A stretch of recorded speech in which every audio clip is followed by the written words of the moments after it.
नमस्कार फ्रेंड्स, मैं राहुल आप सभी का पर्सपेक्टिव एकेडमी के इस यूट्यूब चैनल पर स्वागत करता हूं। आज के इस इम्पॉर्टेंट सत्र में एसएससी की आगामी जो परीक्षाएं आने वाली है, एसएससी, सीएचएसएल, एमटीएस, इन परीक्षाओं के लिए हमने रिवीजन की क्लासेस लाई है और आज से हम एक लंबे गैप के बाद वापस से स्टार्ट कर रहे हैं। तो आज का हमारा टॉपिक है 500 most asked idioms and phrases का फर्स्ट पार्ट। तो फर्स्ट पार्ट में हम पहले 50 क्वेश्चंस को देखेंगे और इडियम्स की सीरीज में टोटल 10 वीडियोस होंगे। तो आइए स्टार्ट करते हैं। आपके सामने पहला इडियम है। यहाँ पर रेड इंक में जो कुछ लिखा होगा वो इडियम्स होगा और बाकी उसके 4 ऑप्शंस हैं। ये क्वेश्चन के फॉर्मेट में जो आजकल एग्जाम्स में आते हैं, तो उन क्वेश्चन के फॉर्मेट में हम देखते चलेंगे। इडियम्स एंड फ्रेजेस को अपनी भाषा में आप समझ के सीख सकते हैं। तो आइए इनको रिवीजन के लिए स्टार्ट करते हैं। The working of the factory was disrupted on account of a token strike by the workers. इस लाइन का मतलब है कि फैक्ट्री के का कामकाज बाधित हुआ कामगारों के टोकन स्ट्राइक के कारण। अब ये टोकन स्ट्राइक शब्द का मतलब समझना है। अगर आप ऑप्शन के माध्यम से भी समझ सकते हैं और अगर आप इसका मीनिंग समझ गए तो समझ सकते हैं। ध्यान देने वाली बात है कि टोकन का मतलब होता है कोई छोटा चीज जिसका सिंबॉलिक इंपॉर्टेंस हो, जिसका जो महत्व है वो सिर्फ रिप्रेजेंटेटिव होता है, दिखाने के लिए ज्यादा होता है, शो करने के लिए। तो पहला ऑप्शन है टोटल स्ट्राइक यानी कंप्लीट स्ट्राइक। बी ऑप्शन है केयरफुली प्लान्ड स्ट्राइक यानी ऐसी योजनाबद्ध तरीके से की गई हड़ताल। दूसरी short strike held as warning और तीसरा सडन कॉल ऑफ स्ट्राइक यानी हड़ताल अचानक से बुलाई गई। तो इस फर्स्ट नंबर क्वेश्चन का आंसर है कि ये short strike held as warning यानी कि सिर्फ चेतावनी देने के लिए ये हड़ताल बुलाई गई थी। आगे बढ़ते हैं। He is no oil painting but he is a wonderful and kind person. कहने का मतलब है कि वह कोई ऑयल पेंटिंग नहीं है, लेकिन वह बड़ा ही शानदार और दयालु व्यक्ति है। अब ये नो ऑयल पेंटिंग, ये जो वर्ड है, इडियम है, इसका मीनिंग हमें इन 4 ऑप्शन में ढूंढना है। पहला ऑप्शन है a piece of art that is highly valued and beautiful. कोई पीस ऑफ आर्ट, कला का कोई ऐसा स्वरूप जो बड़ा ही सुंदर और जिस बेशकीमती हो। दूसरा समवन और something that is not too attractive और ब्यूटीफुल। थर्ड ऑप्शन है a person who is not skilled at drawing और पेंटिंग। और चौथा a very expensive item that is painted with oil. एक तो बात यह है कि ऑयल पेंटिंग इन जनरल ऐसा होता है प्राइमरीली जो बहुत ज़्यादा महंगी नहीं होती और बहुत ज़्यादा क्लियर नहीं दिखाई देती। तो ऑयल पेंटिंग, कुछ ही ऐसी ऑयल पेंटिंग होती है जो काफ़ी महंगी होती है, नहीं तो ऑयल पेंटिंग इन जनरल बनाई जाती है तो उसका उतना वैल्यू नहीं रहता है। तो इसका मतलब है थर्ड ऑप्शन में से कि 4 ऑप्शन में से देखेंगे बी ऑप्शन कि कोई व्यक्ति या कोई चीज़ जो कि बहुत ज़्यादा अट्रैक्टिव या सुंदर नहीं ना हो। तो ऑयल पेंटिंग का तो ये मतलब है। आइए नेक्स्ट देखते हैं। 4th नंबर क्वेश्चन है on the spur of the movement we decided to take a spontaneous road trip to the coast. यानी कि मूवमेंट हुई और मूवमेंट होने के साथ ही मूवमेंट हुई और तुरंत ही तत्क्षण we decided to take a spontaneous road trip to the coast. हम जो तट है उस तट की तरफ स्वतः रोड ट्रिप हमने ले लिया। यानी कि कोई भी चीज़ अचानक से हुई होगी तो बिना देरी किए उसी क्षण किसी चीज़ को अपने हाथ में लेना और एक्शन लेना, ये शब्द होता है on the spot of the movement. अब देखेंगे 4 ऑप्शन में to delay making a decision until the last minute, ये नहीं होगा दोस्तों। To do something suddenly and without planning, यानी इसको होल्ड में रखेंगे। आगे देखते हैं हम कि किसी चीज़ को अचानक से करना और बिना योजना बनाए करना। To act quickly to solve a very urgent problem, यानी कोई किसी बड़ी ही आवश्यक समस्या को सॉल्व करने के लिए तुरंत कार्य करना। और तीसरा टू फील नर्वस और anxious about a future event, यानी कोई भविष्य में होने वाली घटना के प्रति चिंतित हो जाना, ये और ज़्यादा उत्सुक हो जाना। तो इस क्वेश्चन का जो सही उत्तर होगा 4th नंबर का वो बी नंबर, यानी कि बिना किसी योजना के जैसे ही कुछ घटना घटी तो हमें जो भी रास्ता मिला हमने उस रास्ते को अपने हाथों में ले लिया, ये अर्थ है। आगे बढ़ते हैं 5th नंबर क्वेश्चन की ओर। The editor had to blue pencil the entire final paragraph because it was too controversial, यानी कि संपादक को पूरे के पूरे अंतिम पैराग्राफ को ब्लू पेंसिल करना पड़ा। यहाँ पर ब्लू पेंसिल करने का मतलब है कि पूरे पैराग्राफ को शायद उन्हें मिटाना पड़ा या चेंज करना पड़ा, क्योंकि यह बहुत ही अधिक विवादास्पद था, यानी कि कंट्रोवर्शियल मतलब विवादित था। तो कोई चीज़ विवादित है इसलिए पूरा हटा देना पड़ा। कोई भी फिल्म में अगर कोई ऐसा सीन हो जाता है, किसी के भी किताब में अगर ऐसी आपत्तिजनक बात आ जाती है तो उसको सेंसर किया जाता है, उस पर सेंसर बोर्ड की कैंची चलती है। अगर मूवी में ऐसे कोई सीन या कोई वीडियोज़ या कोई डायलॉग्स होते हैं तो ये मतलब है इसका। तो इस हमारे इस वो से हिंट से आप देख सकते हैं कि इसमें सेंसर करना, एडिट करना, रिमूव करना किसी ऑब्जेक्शनेबल आइटम को किसी टेक्स्ट या फिल्म से, तो बोला जाता है to blue pencil. 5th number question का सही उत्तर है सी। आइए देखते हैं इन द डोल्ड्रम। अब इस इडियम का मतलब क्या होता है? इस इडियम का अर्थ, डोल्ड्रम का अर्थ ये होता है दोस्तों कि डोल्ड्रम वर्ल्ड के जियोग्राफी में एक ऐसी प्लेस होती है जिन प्लेसेस को डोल्ड्रम के दूसरे शब्दों में कहा जाता है हॉर्स लैटिट्यूड भी। डोल्ड्रम्स ऐसी प्लेस होती है जहाँ पर समुद्र का जो जल है, महासागरों का जो जल है, वो महासागरों का जल बढ़ नहीं पाता और अपनी जगह पर रुक जाता है। ये ऐसे लैटिट्यूड वाले प्लेसेस होते हैं कि ओल्डन टाइम्स में, गुजरे ज़माने में, जब वहाँ पर सारे ट्रेड विंड्स आके मर्ज होते हैं, रुकते हैं, तो वहाँ पर मूवमेंट ज़्यादा नहीं होती, जो स्वतः मूवमेंट होनी चाहिए उतनी ज़्यादा मूवमेंट नहीं होती।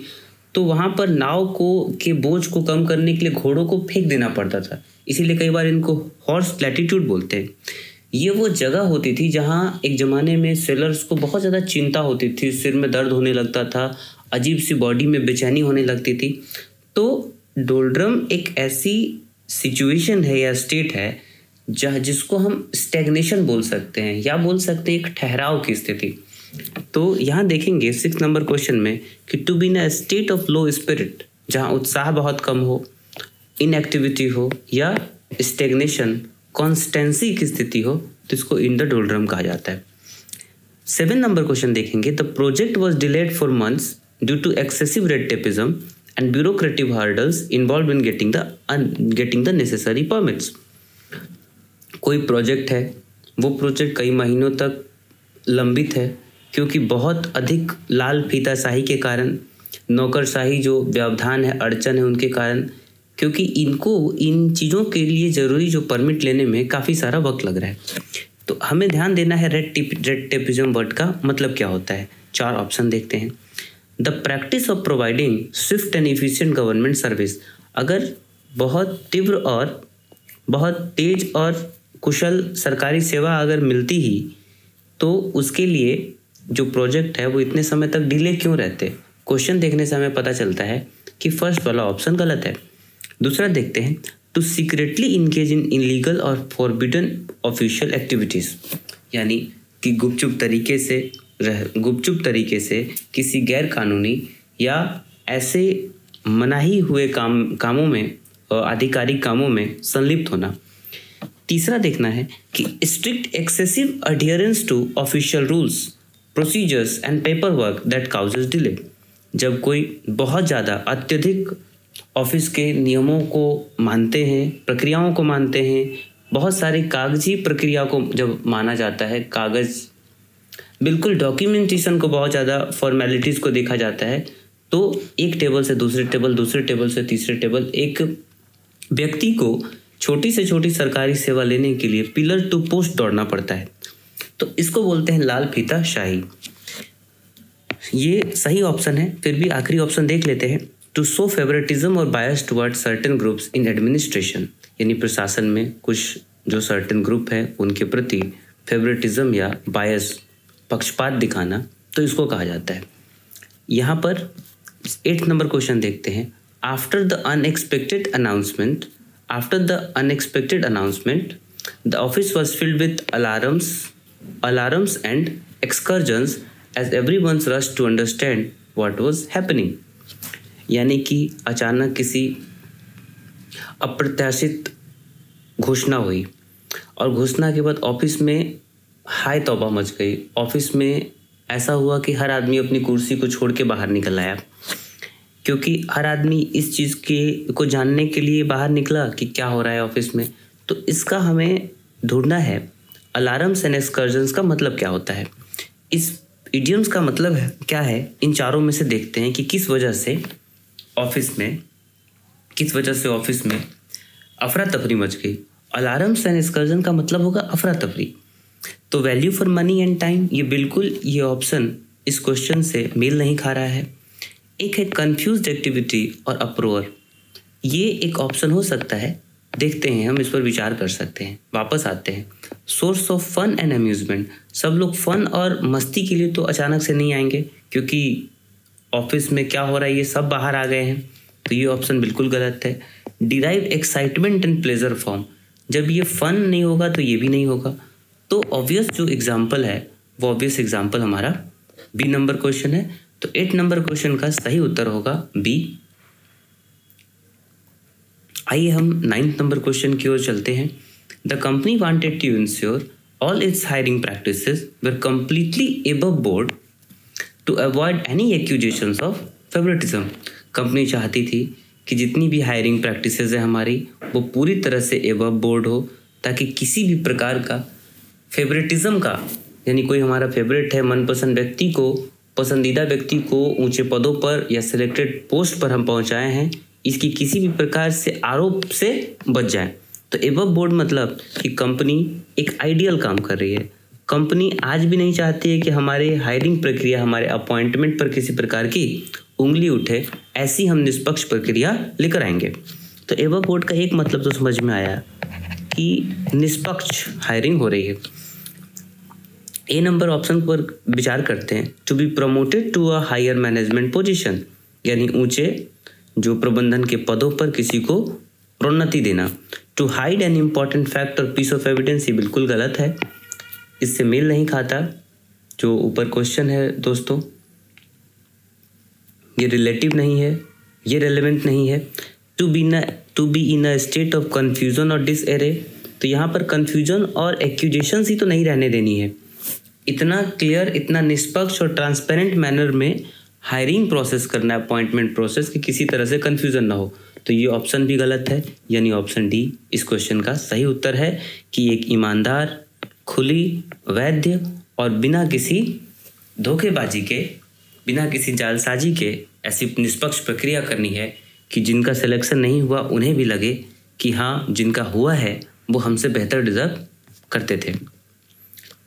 Yes ma'am, the boy said and begin to put the dishes away. यहाँ पर यस मैम क्या है? यस मैम आपने सुना होगा कि एक तो ये बोल सकते हैं कि यस मैम हर चीज़ में जो कोई किसी की बात मान लेता है, सबमिसिव हो या कोई किसी की फ्लैटरी करता हो, तो हर चीज़ में यस बोलते हैं।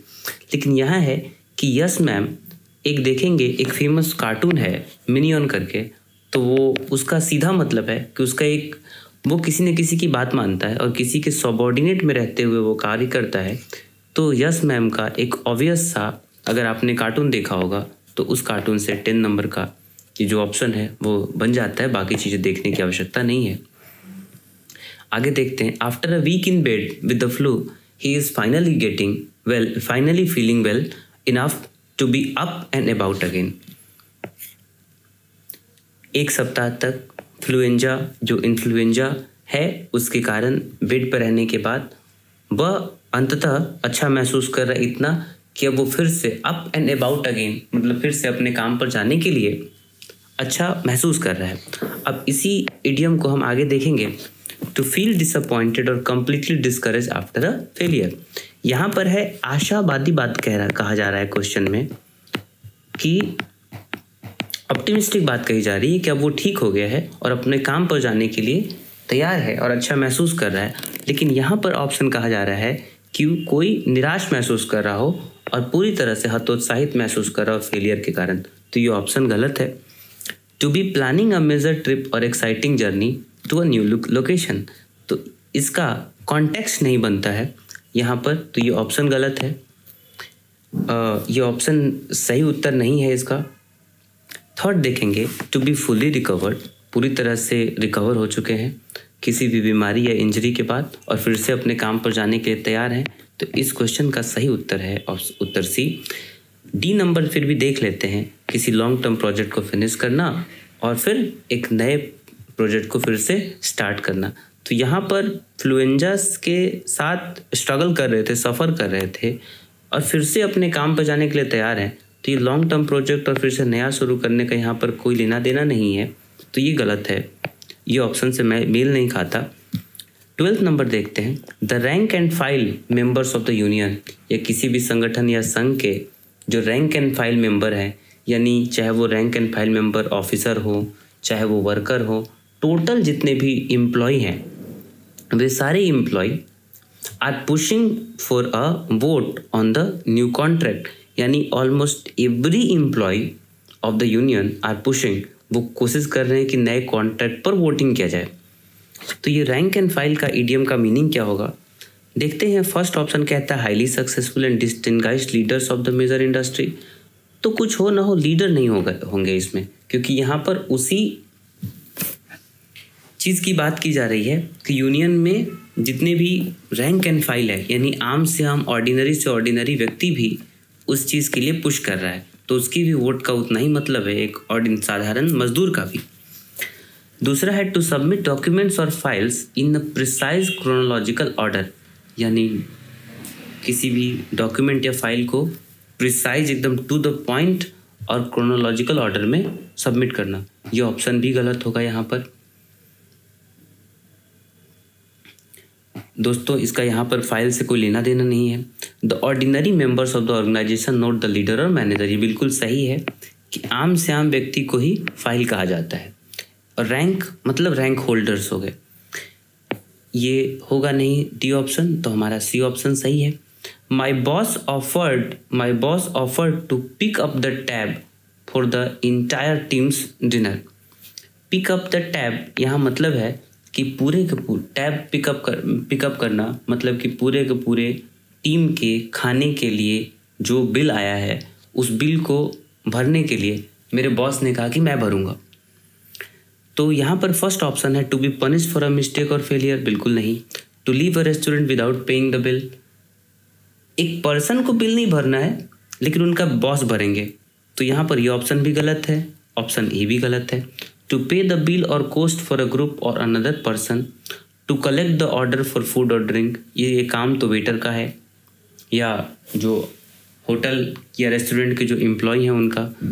तो पूरे के पूरे ग्रुप का या दूसरे व्यक्ति का बिल पे करने को कहते हैं पिक अप द टैब। तो this is the right answer, C. 14th number देखते हैं, despite his loud promises everyone knew he was just a man of straw with no real influence. उसके ऊंचे बड़े बड़े दावों के बावजूद हर कोई जानता था कि वो व्यक्ति सिर्फ और सिर्फ एक टिनकी का व्यक्ति है जिसका कोई खासा सार्थक प्रभाव नहीं है समाज में या किसी कार्य में। पहला ऑप्शन देखते हैं, person who is extremely wealthy and influential in society. जो कोई व्यक्ति एक्सट्रीमली वेल्दी और इन्फ्लुएंशियल है सोसाइटी में, तो इस क्वेश्चन के साथ मैच नहीं करता है, यानी this is not the right option for this question. Second है a person of no substance, एक व्यक्ति जिसमें कोई सब्सटेंस नहीं है। सब्सटेंस मतलब वो खासा दमखम नहीं है व्यक्ति में, वीक कैरेक्टर का है, उसके पास एक सीमित वित्तीय साधन है। तो ये ऑप्शन हो सकता है, डाउटफुल है, आगे देखते हैं। थर्ड ऑप्शन है a professional athlete who specialises in long distance running. यहाँ इस बात का कोई लेना देना नहीं है कि एक प्रोफेशनल एथलीट को मैन ऑफ स्ट्रॉ नहीं कहा जाएगा, ये ऑप्शन कंफ्यूज करने के लिए दिया गया था। Someone who is very honest and can always be dependent upon to tell the truth, एक व्यक्ति जो कि बहुत ज़्यादा ईमानदार है और जिस पर भरोसा किया जा सकता है सच बोलने के लिए। तो अपने बड़े दावों के बावजूद हर कोई जान रहा है कि वो व्यक्ति सिर्फ और सिर्फ खोखला दावा करता है, वो उस व्यक्ति में कोई खासा दमखम नहीं है। तो इस क्वेश्चन का सही उत्तर होगा उत्तर बी, यानी व्यक्ति जिसमें कोई सब्सटेंस नहीं है, कोई कैरेक्टर नहीं है, समाज में कोई रसूख नहीं है। ये that man has one track mind. One track mind का मतलब जिसका दिमाग एक जैसी सोच हमेशा सोचता रहता हो, जो एक जैसी सोच से हमेशा भरा रहता हो, एक तरफ ही चलता हो। यानी जब हम अपने दिमाग में एक प्री कंसीव्ड नोशन बना के रखते हैं, हम एक ही धारणा से भरे हुए रहते हैं और हम ओपन जो डिफरेंट आइडियाज़ हैं उन डिफरेंट आइडियाज़ के लिए ओपन नहीं होते। आसपास क्या हो रही होती है चीज़ें उसको हम देखना नहीं चाहते या देख नहीं पाते हैं, तो उसको वन ट्रैक माइंड कहते हैं। ठीक उसी तरह से कि एक तो बात है एकला चलो, दूसरी बात है कि लोग ये सोचते हैं कि हम जो कर रहे हैं वो सही है और हमें खुद को बदलने की आवश्यकता नहीं है। अब ऑप्शन को देखते हैं। A mind that can only focus on one चोर एट ए टाइम, यानी एक दिमाग ऐसा जो एक समय पर एक ही काम कर सकता हो। A mind that is preoccupied with only one idea or subject, ये डाउटफुल है। आगे देखते हैं C number. A mind that is easily distracted by different thought, किसी का दिमाग ऐसा है जो विभिन्न विचारधाराओं जब विचार आते हैं तो उससे विचारों से डिस्ट्रैक्ट हो जाता है, चेंज हो जाता है, मन भटक जाता है।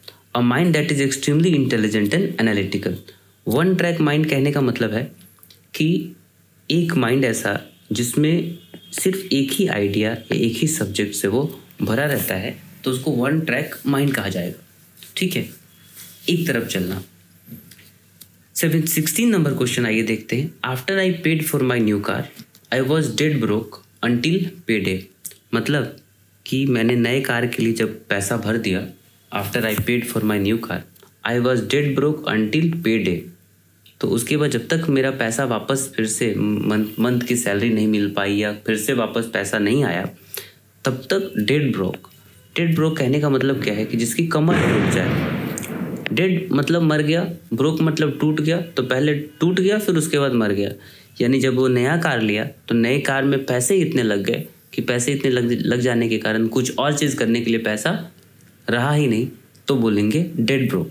डेड ब्रोक मतलब कि एक चीज़ इतना ज़्यादा आउट ऑफ पॉकेट एक्सपेंडिचर ले गई कि दूसरी चीज़ों को करने के लिए, कामों को करने के लिए मार्जिन ही नहीं रहा, कुशन नहीं रहा।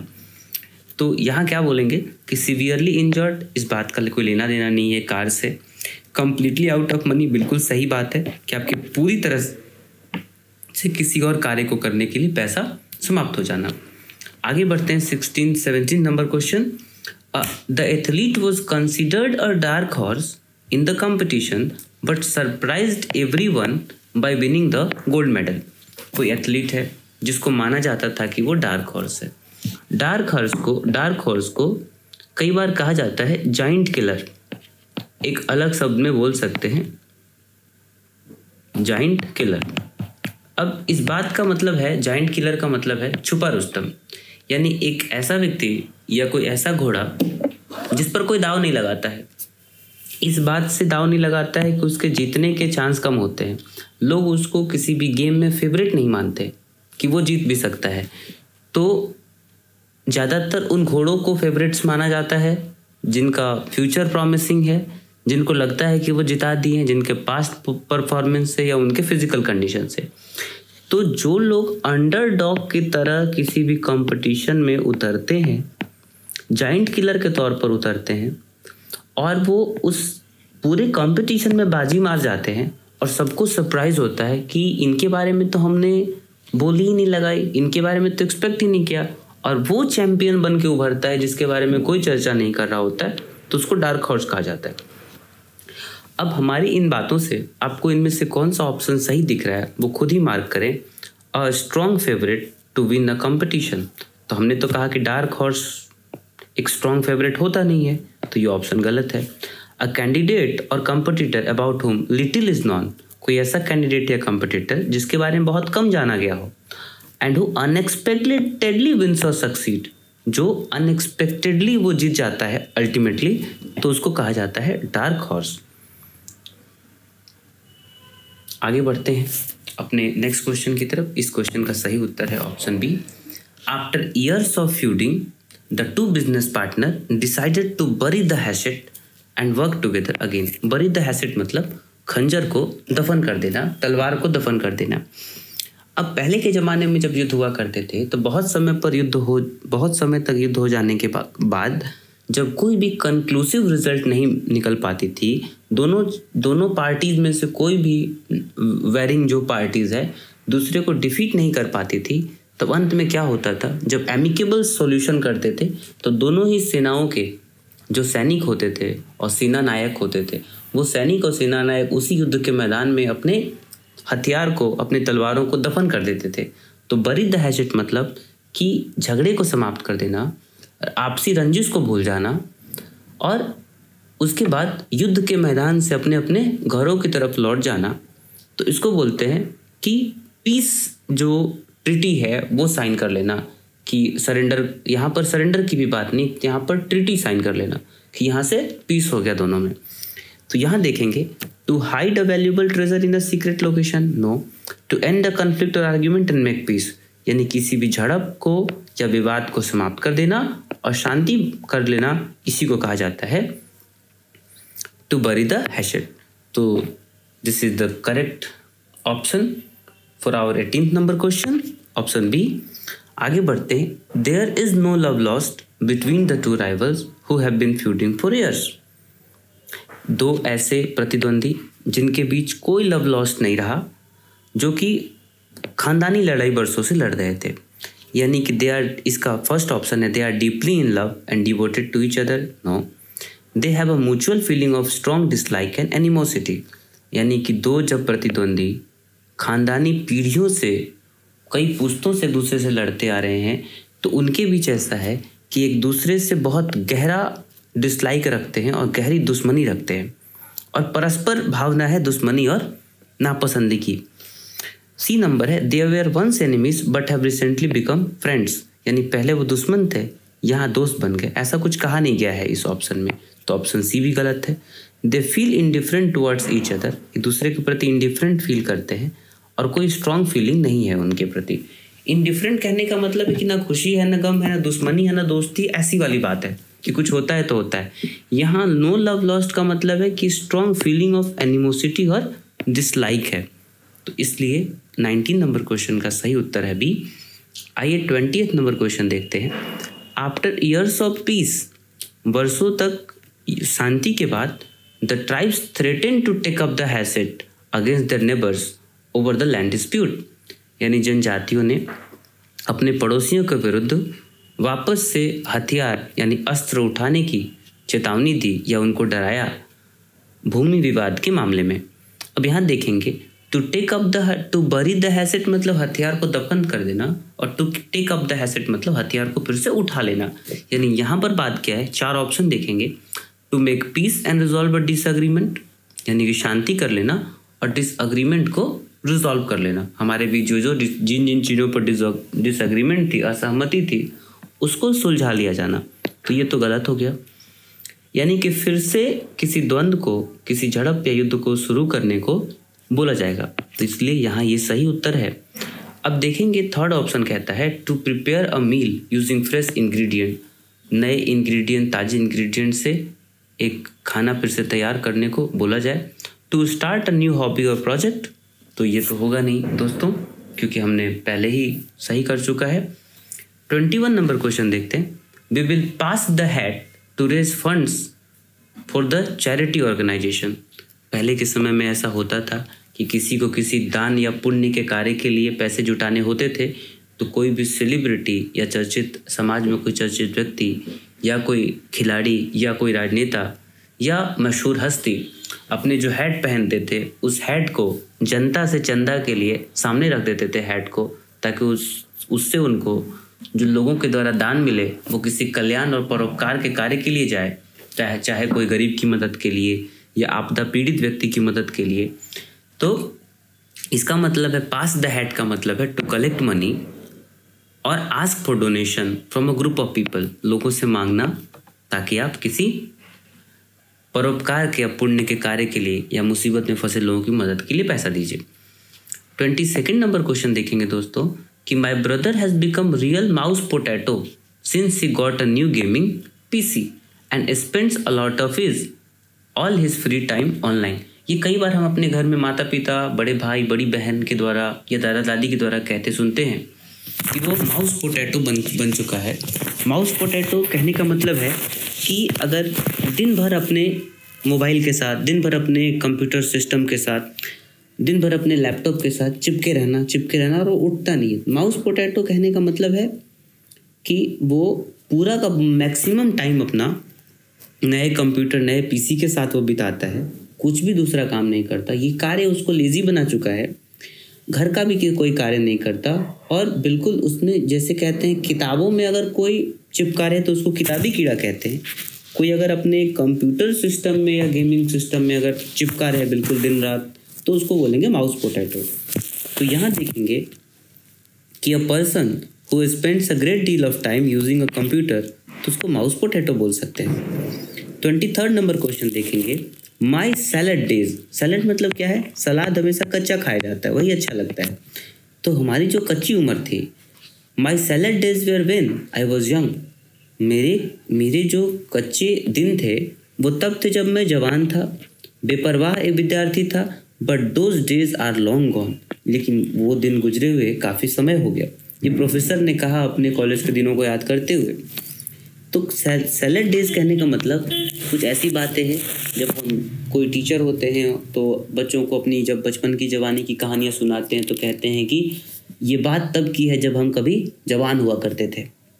तो जब कोई व्यक्ति अपने जवानी या बचपन के किस्से सुनाते हैं तो सुनाते हुए ये बात कहते हैं सैलड डेज।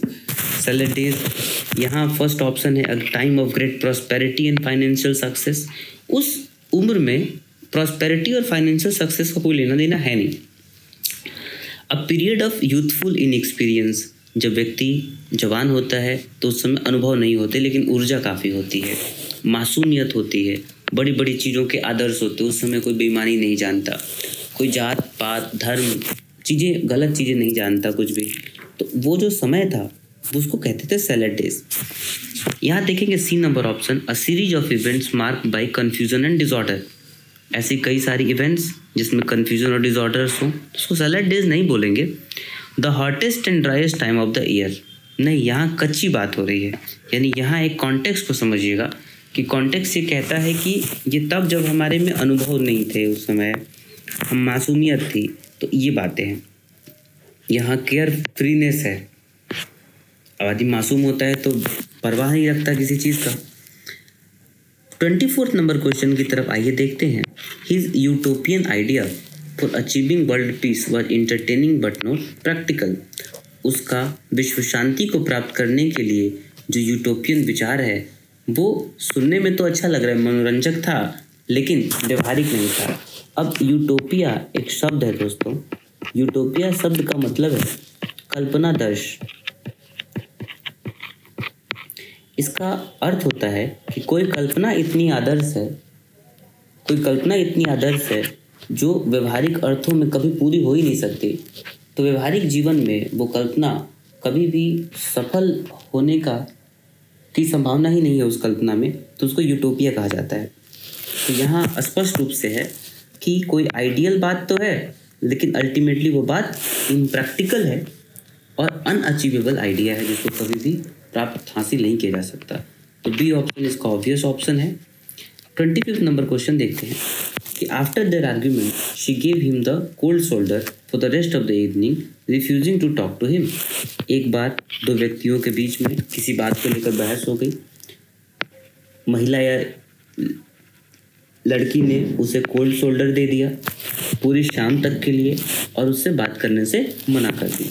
कोल्ड शोल्डर दे देने का मतलब उससे नाराज हो जाना, उसके तरफ नहीं देखना, बातचीत बंद कर देना, कोई भाव न देना और एक तरह से ऐसा कि दूर हो गए। तो किसी को ग्रीट नहीं करना बिल्कुल और उससे नाराजगी रखना। तो जानबूझ के किसी को टू इंटेंशनली इग्नोर और बी अनफ्रेंडली टू समवन, उसको बोलते हैं कोल्ड शोल्डर देना। आगे, after the offer was made the employ was chewing the cud. Chewing the cud मतलब जैसे जानवर क्या करते हैं, जानवर पागुर करते हैं। च्यूइंग द कड मतलब इसको आप बोल सकते हैं जुगाली करना। जुगाली करने का मतलब कि खाना खाने के बाद जानवर, चाहे जिनमें रूमिनेंट्स होते हैं, जो जानवर होते हैं गाय, भैंस, बैल, वो क्या करते हैं? कट च्यू करते हैं, पागुर करने या जुगाली करते हैं। क्यों? ताकि उन घास को वापस से, जो खाना घास या भूसा खाते हैं, उसको पचा सकें वापस से लाके। तो च्यूइंग द कट मतलब कोई चीज़ आप थॉटफुल, किसी चीज़ के लिए थॉटफुल हैं, डीप थिंकिंग कर रहे हैं, किसी चीज़ के बारे में करना चाहिए या नहीं करना चाहिए, पॉन्डर कर रहे हैं, थिंक कर रहे हैं, कॉन्टेम्पलेशन कर रहे हैं, तो उसको च्यूइंग द कट कहते हैं।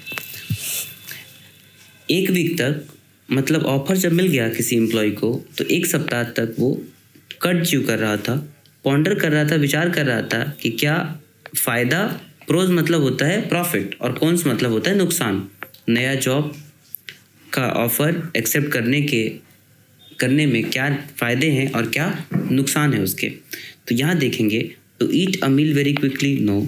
To speak loudly and aggressively, no. To nervously bite one's nails, आदमी नर्वस होता है तो अपने नाखून चबाता है, स्वाभाविक प्रक्रिया है, लेकिन यहाँ पर ये कॉन्टेक्चुअल नहीं है, तो गलत हो गया ये। तो थिंक और टॉक रिफ्लेक्टिवली, यानी सोचना और बात भी करना एकदम रिफ्लेक्टिवली, गौर मतलब गौरपूर्ण तरीके से। 27 नंबर क्वेश्चन देखते हैं। If you want to pass your exam you need to buckle down and study hard. Buckle down कहने का मतलब क्या है? बकल डाउन इडियम का अर्थ क्या होगा? कि बकल डाउन मतलब कि जैसे फासन करना, जैसे हम जब कहीं जाने वाले होते हैं, तो कार में जाने वाले होते हैं तो कहा जाता है कि कार की सीट बेल्ट लगा लें। जब कभी हम तैयार होते हैं तो हम पूरा अपना जो बेल्ट लगाते हैं, बकल लगाते हैं पूरी तरह से, वो लगा पाते हैं। तो बकल डाउन का मतलब है तैयार कर लेना, सीट बेल्ट को बांध लेना, कमर कस लेना, तैयारी कर लेना पूरी तरह से, मतलब हम अपने साइड से पूरी तरह से तैयार रहें। यहाँ है फर्स्ट वन है to fasten a seat belt securely, मतलब सुरक्षित तरीके से सीट बेल्ट बांध लेना। टू सडनली फील फेंट और डिजी, यानी अचानक से बेहोश हो जाना या एकदम बिना शक्ति का, बिना शरीर में जान प्राण का हो जाना। To publicly admit to a mistake, मतलब हमारे से गलती हुई है अगर कभी भी हमसे, तो उस गलती को सार्वजनिक रूप से स्वीकार कर लेना। या फिर डी ऑप्शन, जो कि इस क्वेश्चन का सही उत्तर भी है, कि किसी कार्य को गंभीरतापूर्वक करना शुरू करना और निष्ठापूर्वक पूरे उस कार्य में तल्लीन या लीन होकर उस कार्य को करना, तो कहा जाता है to buckle down and study hard. आइए 28 नंबर क्वेश्चन देखते हैं। The new business owner has real Midas touch, turning every venture into a success.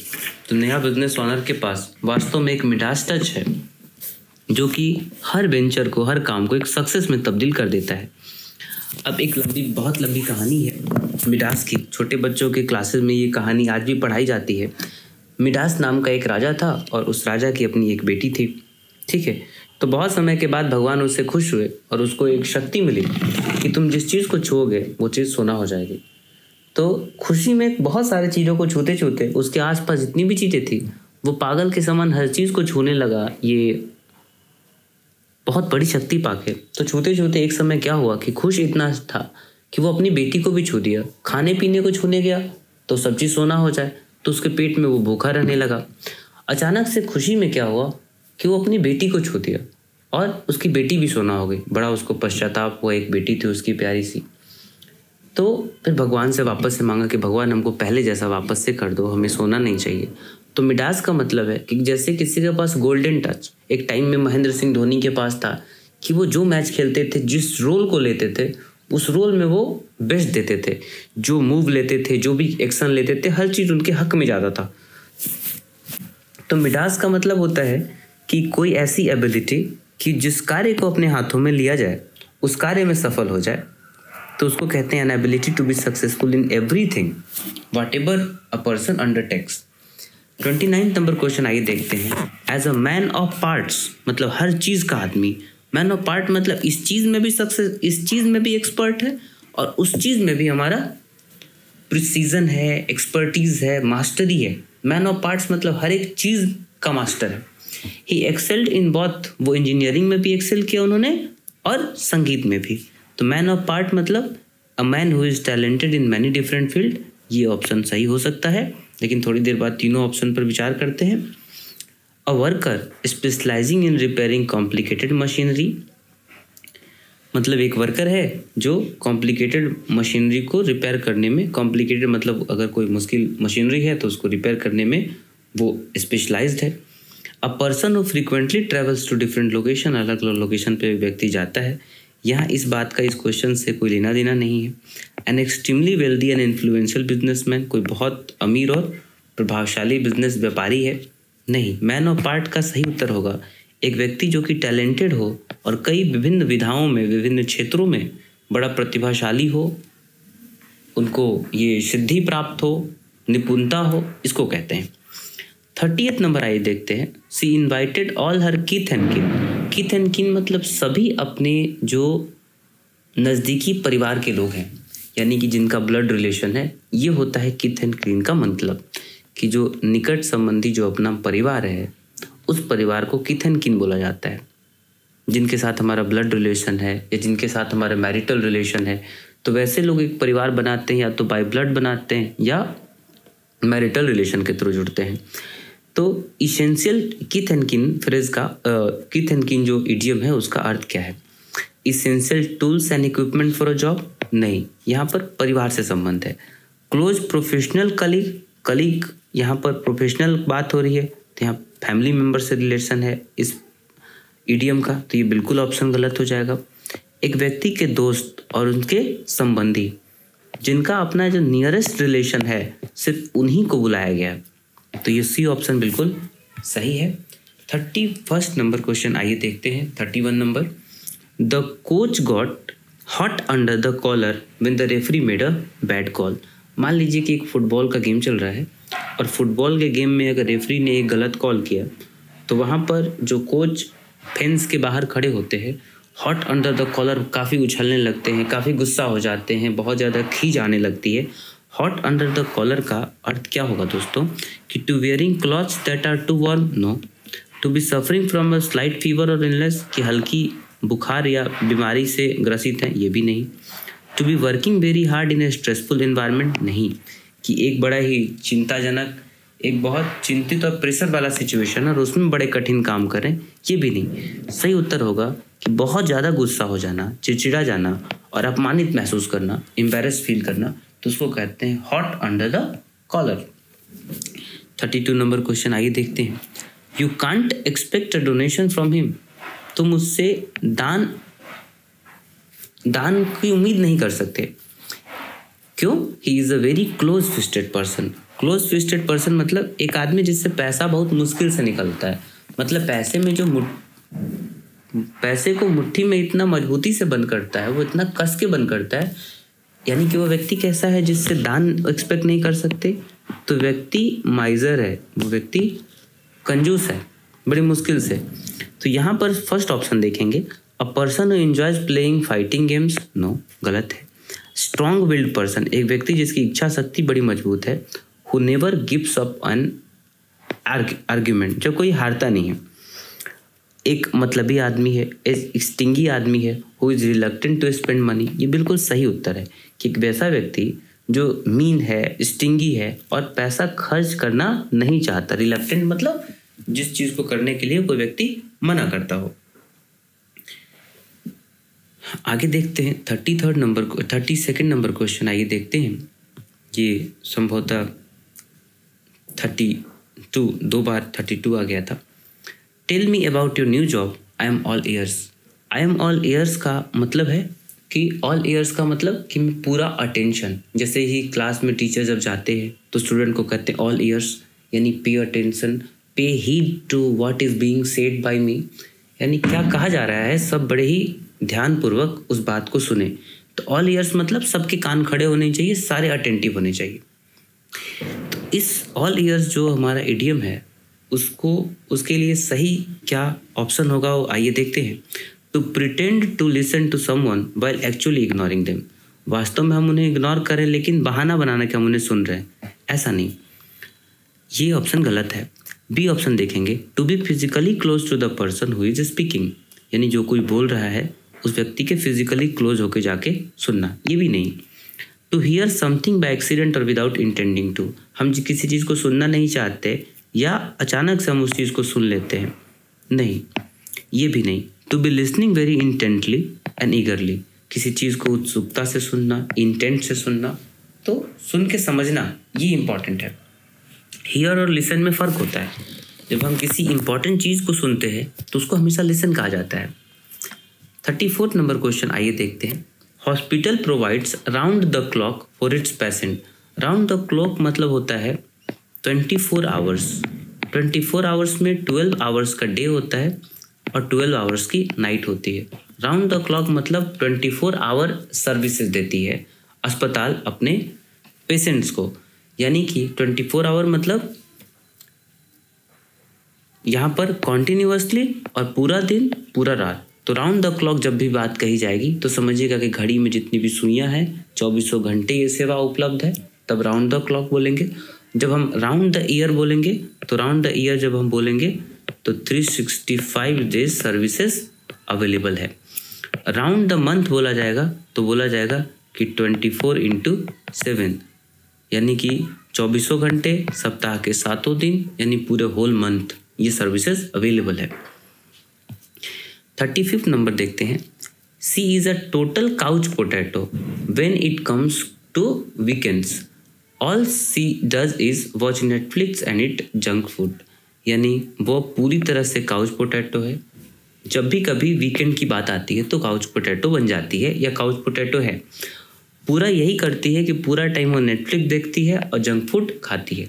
Couch potato का मतलब कि घर में एक खुद के कंफर्ट जोन के लिए एक काउच बना होता है, वहाँ बैठ के पूरा टाइम कोई व्यक्ति आइडल बैठा रहता है। आइडल कहने का मतलब आलसी बैठा रहता है और आराम परस्ती वाले काम करता है, चाहे वो मूवी देखना हो, चाहे नेटफ्लिक्स देखना हो, किसी से बात करना हो, चाहे म्यूजिक सुनना हो, लेकिन कहीं एक्सप्लोर करने जाना पसंद नहीं है, घूमने जाना पसंद नहीं है, कुछ मूवी, शॉपिंग, बाहर लोगों से मिलना, सोशलाइज होना, नए चीज़ों को करना, नए एक्सकर्जन या एडवेंचर्स करना, ये बिल्कुल पसंद नहीं है। तो काउच पोटैटो का ये मतलब है कि एक पर्सन है जो कि बिल्कुल लेज़ी हो, लेज़ी पर्सन जो बहुत सारा समय टीवी देखने में बिताते हो, तो उनको काउच पोटैटो कहा जाता है। 36 नंबर क्वेश्चन आइए देखते हैं। The old laptop is on it's last legs. On it's last leg कहने का मतलब है कि अपने अंतिम पड़ाव पर है, अपना अंतिम पैर चल रहा है, या उसकी आखिरी लैपटॉप का अंतिम समय चल रहा हो। लास्ट लेग मतलब अपनी अंतिम पैरों पर हो। फ्रीज अप हो जाता है कई बार लैपटॉप, मतलब जम जाता है, अजीबोगरीब आवाज़ें आती है। So I am planning to buy a new one soon, इसीलिए मैं प्लानिंग कर रहा हूँ कि एक नया लैपटॉप जल्दी ही लूँ। तो इसका मतलब ऑन इस लास्ट लेग का हमें इन 4 ऑप्शन में से मतलब ढूंढना है। To be nearing the end of his useful life, यानी बिल्कुल सही बात है कि ये लैपटॉप ने अपना एक यूजफुल लाइफ दिया हम सबको, अब वो उसके अंतिम समय में है, यानी अपने एंड समय पर है। वॉर्न आउट और मतलब पूरा का पूरा जितना है वियर आउट हो, वेयर एंड टेयर आ गया उसमें, और अब कभी भी ख़त्म होने वाला है। To walk a great distance very quickly, तो जो हमने समझा उसका एक पहला ऑप्शन यहाँ मिल गया।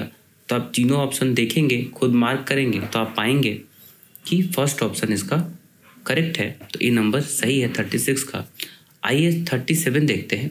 Stones throw, grocery store is just a stone's throw, यानी जब हम हाथ से पत्थर मारेंगे तो बस उतनी ही दूरी पर है जितना दूर पत्थर, यानी कोई चीज़ जब बहुत समीप होती है तो कहा जाता है कि stone it is some, your house is at my stone's throw, मतलब पत्थर के मारने जितनी दूरी पर है, यानी कोई चीज़ जब बहुत कम दूरी पर स्थित हो कहीं से तो उसको कहा जाता है स्टोन्स थ्रो।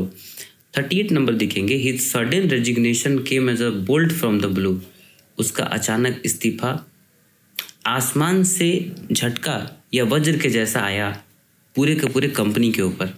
तो यहाँ बोल्ट फ्रॉम द ब्लू मतलब कि कोई ऐसी घटना जो अचानक घटी हो, और वो घटना जो घटती है बोल्ट फ्रॉम द ब्लू कहने का मतलब है कि वो बहुत ज़्यादा नुकसानदायक होती है, काफ़ी नुकसान, हैवी डैमेज पहुँचाती है, तो बोला जाता है बोल्ट फ्रॉम द ब्लू, यानी something that is completely unexpected and sudden, तो बोला जाता है bolt from the blue. 39 number आइए देखते हैं। I was suppose two by milk on the way home, मुझे घर वापस आने में मिल्क लेना था, यानी मुझे ये कहा गया था कि मुझे मिल्क लेना है घर वापसी के समय, but it completely slipped my mind, लेकिन ये पूरी तरह से मेरे दिमाग से उतर गया। घर वालों ने कहा था कि रास्ते से आओगे तो दूध लेते आना, पर ये मेरे दिमाग से उतर गया। स्लिप्ड माई माइंड मतलब हम भूल गए लेकिन जानबूझ के नहीं भूले। ये फर्स्ट ऑप्शन क्या कहता है, to deliberately choose to ignore a task, हमने जानबूझ के किसी कार्य को इग्नोर करना चुना नहीं। स्लिप माई माइंड मतलब यहाँ कहा जा रहा है कि अचानक से निकल गया है, कोई भी आदमी स्लिप जानबूझ के नहीं होता है। बी ऑप्शन देखिएगा, टू फॉरगेट समथिंग अनइंटेंशनली, ये ऑप्शन सही हो सकता है। आइए थर्ड नंबर देखते हैं, to be secretly planning a surprise to someone, किसी के लिए अचानक मतलब गुपचुप तरीके से सरप्राइज प्लान करना, नहीं, इसका यहाँ पर कोई लेना देना नहीं है इस बात का, तो ये ऑप्शन सी भी गलत है। To quickly change one's opinion और डिसीजन, नहीं, इस सवाल का जवाब है बी नंबर ऑप्शन बिल्कुल सही है कि किसी चीज़ को न चाहते हुए भी कोई चीज़ जब हम भूल जाएं तो स्लिप माई माइंड कहेंगे। 14 नंबर क्वेश्चन देखेंगे, trying to get my children to clean their rooms is a Penelope's web, they make a mess as fast as they clean it. अब इसको समझिएगा कि बच्चों से उनका कमरा साफ करवाना पेनेलोप्स का वेब है। पेनेलोप का वेब मतलब, अब यहाँ देखेंगे आगे इसी बात को बताने के लिए आगे सेंटेंस पूरा बनाया हुआ है। ये पूरा का पूरा बच्चे जो हैं वो पूरा उथल पुथल कर देते हैं। मेस कर देना मतलब पूरा कबाड़ा कर देना घर का, जैसे तैसे चीज़ों को पहले जो किया रहेगा वो भी खराब हो जाएगा। जितना जल्दी वो साफ करेंगे उतना ही जल्दी बच्चे कमरे को गंदा भी कर देंगे। यानी एक तरह से ठीक वही बात है कि पहले गड्ढा खोदना, फिर गड्ढा को भरना, फिर से गड्ढा खोदना, फिर भरना, यानी कुल मिला के यही सब चीज़ बच्चों के घरों में चलता रहता है। तो इस क्वेश्चन का सही उत्तर है कि एक टास्क जो कि लगातार डन और अनडन किया जाता है और इस तरह से कभी फिनिश होता ही नहीं है, तो इसको बोला जाता है पेनेलोप्स वेब, यानी एक एंडलेस वेब है। वेब मतलब ऐसे भी जाल होता है कि एक पहेली है, एक भंवर है। माई grandfather was a work alcoholic, मतलब मेरे जो ग्रैंडफादर थे वर्क एल्कोहलिक थे, मतलब काम के प्रति आदी थे, काम का नशा था उनको। वो कहते थे he said he would die in harness, मतलब मैं काम करते हुए ही मरूंगा। And he did, और वो मरे भी, collapsing at his desk just weeks before his planned retirement। उनका प्लान रिटायरमेंट था, उसके कुछ सप्ताह पहले अपने डेस्क पर काम करते हुए उनकी मृत्यु हुई।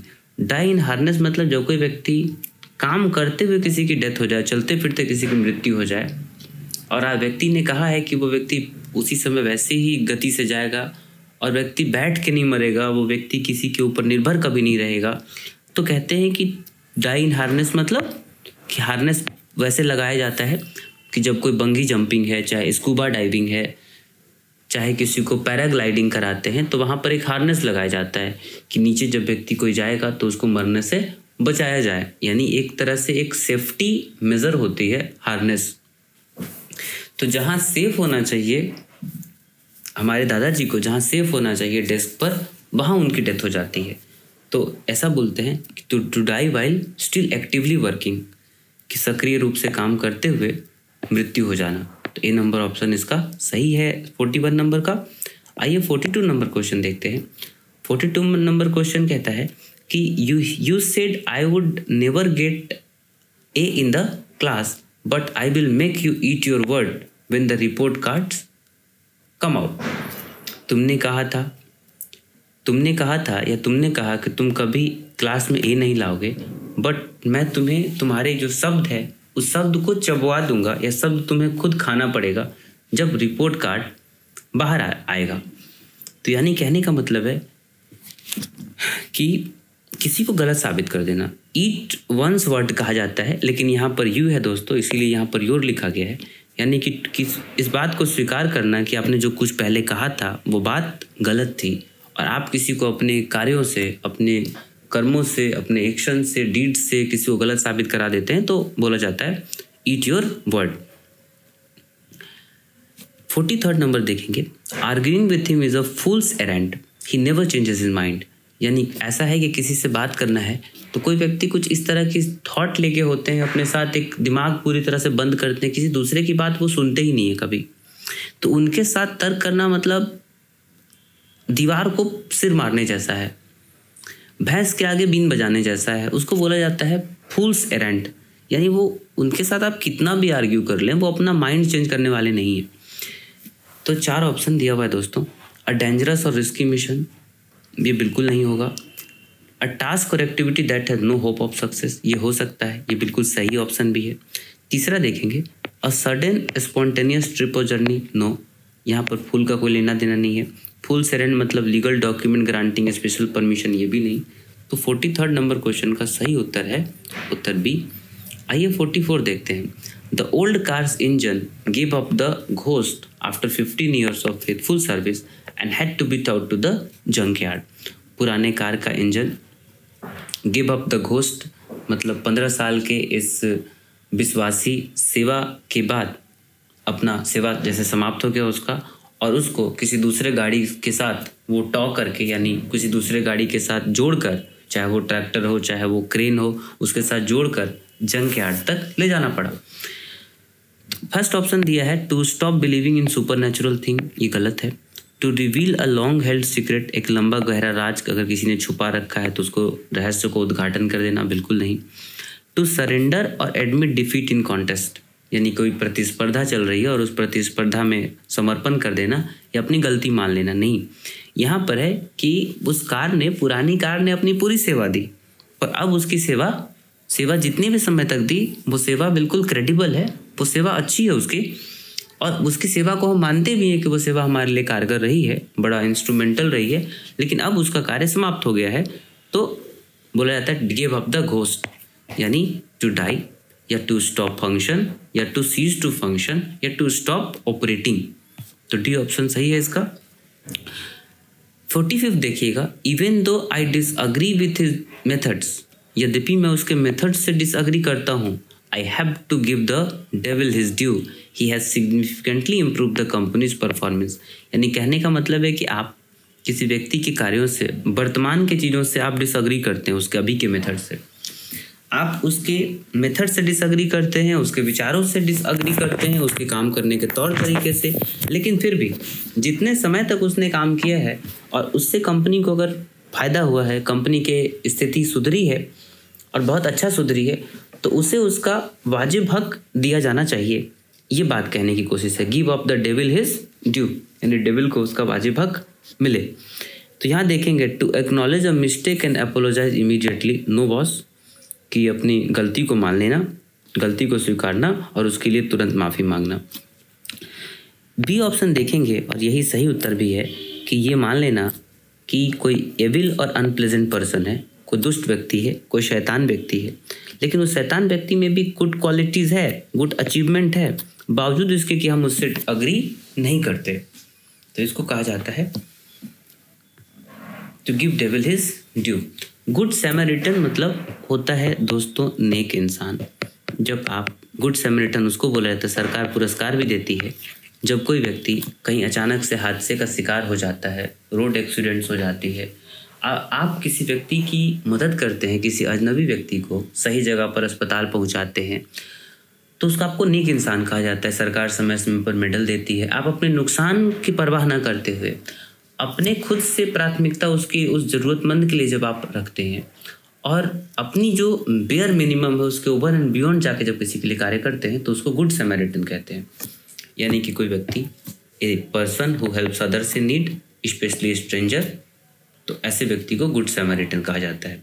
अ good Samaritan stop to help me change my flat tyre, यानी एक नेक इंसान मुझे मेरे फ्लैट टायर को चेंज करने में मदद करने के लिए रुका। 47 नंबर देखेंगे, after the team lost the championship the coach had to eat humble pie. होता है ऐसा है कि बड़े बड़े टूर्नामेंट्स होते हैं दोस्तों, और बड़े टूर्नामेंट्स में कैप्टन को या कोच को जब टीम हार जाती है तो कैप्टन और कोच को पत्रकारों के जो सवाल होते हैं, जर्नलिस्ट के या कमेंटेटर के पास जाना पड़ता है और उनको ओपिनियन देना होता है। उस समय वो अपने ही भावनाओं से बहुत ज़्यादा ओवरवेल्म्ड होते हैं, लेकिन उस समय उनको दुनिया को फेस करना पड़ता है, हार हो जीत हो, दोनों ही केसेस में।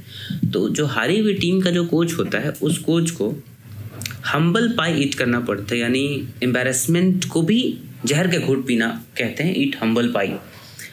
और ये एडमिट करना पड़ता है कि आज हमारा बेहतर दिन नहीं था और सामने वाले अपोनेंट का बेटर डे था, और अपोनेंट ने बेहतर खेल दिखाया, इसलिए वो ये जो जीत है डिजर्व करते हैं। तो इस 47 नंबर क्वेश्चन का सही उत्तर होगा to admit one was wrong and apologize humbly, यानी हम्बल अपॉलॉजी देना और ये मानना कि आज हमारा बेहतर दिन नहीं था और अपोनेंट का बेटर डे था और अपोनेंट बेटर डिजर्व करती थी। तो ये जो जीत की बेहतर हकदार वही है।